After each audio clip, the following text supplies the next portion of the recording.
ദക്ഷിണകാശി എന്നറിയപ്പെടുന്ന ഓച്ചിറ പരബ്രഹ്മ ക്ഷേത്രം.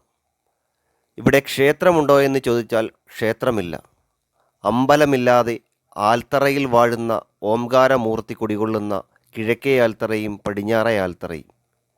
കൊല്ലം ജില്ലയുടെ വടക്കേ അറ്റത്താണ് ഓച്ചിറ പടനിലം കുടികൊള്ളുന്നത്. വ്യത്യസ്തങ്ങളായ ആചാര സവിശേഷതകൾ കൊണ്ട് സമ്പന്നമാണ് ഓച്ചിറ പടനിലം. ഓംകാരം കുടികൊള്ളുന്ന ഓംചിറയാണ് ഓച്ചിറയായി പരിണമിച്ചതെന്നാണ് വിശ്വാസം. ഓച്ചിറക്കാളയും ഓച്ചിറ 28ാം ഓണവുമൊക്കെ പ്രധാനപ്പെട്ട വിശേഷങ്ങളാണെങ്കിലും ഇവിടെ പ്രസാദമായി നൽകുന്നത് ചെളിമണ്ണാണ്. ഈ ചെളിമണ്ണാണ് ഭക്തർ പ്രസാദമായി നെറ്റിയിൽ അണിയുന്നത്. പ്രകൃതിയോട് ചേർന്ന് നിൽക്കുന്ന, പ്രകൃതിയെ അറിയുന്ന ഓച്ചിറ പരബ്രഹ്മ ക്ഷേത്രം